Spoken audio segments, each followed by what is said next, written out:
Du coup, je vais cacher des animaux pollinisateurs sous forme de petites peluches ou de figurines dans le jardin, et des faux, des trucs comme des vers de terre, des escargots, ce genre d'animaux, et ils vont devoir me chercher les animaux qui pollinisent et laisser les autres. Et du coup, je vais leur expliquer l'intérêt de la pollinisation, le pourquoi. Est-ce qu'un homme pourrait polliniser à la place des abeilles ou pas?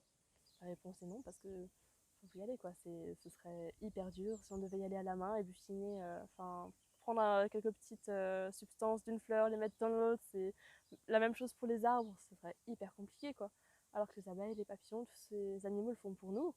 Et sans ces animaux-là, on n'aurait plus à manger, on n'aurait plus de fruits, on n'aurait plus tout ça.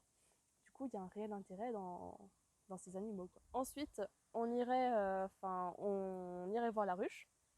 La ruche, en général, elle est composée d'une partie principale et après d'une hausse.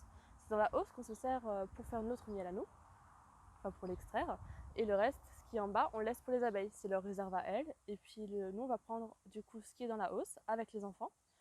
On va désoperculer avec une fourchette. Et ensuite, on le met dans une... mince, j'ai plus le mot. Ah, dans un extracteur, voilà. Dans un extracteur de miel. Et du coup, ça tourne. Et le miel, il jaillit. Il sort des rayons, des alvéoles. Et puis c'est comme ça après qu'on va mettre un filtre pour récupérer les impuretés. Et ensuite le passer dans... Enfin, le mettre en pot, tout simplement. Et du coup, après, je vais leur demander de goûter... Enfin, ils vont pouvoir ramener leur petit pot de miel à la maison.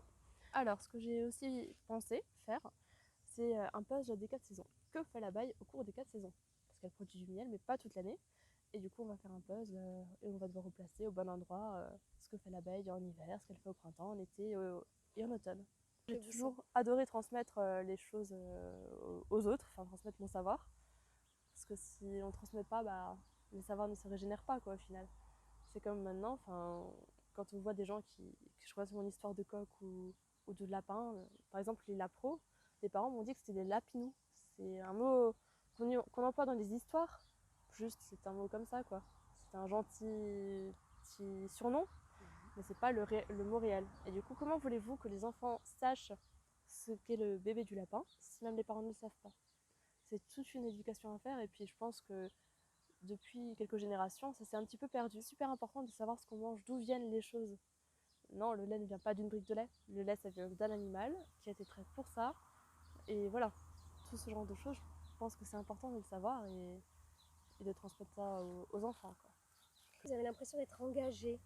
Moi, bon, après, engagé, oui, j'espère être sur la bonne voie pour, en tout cas. C'est en faisant de petites actions qu'on arrive finalement à faire bouger les choses.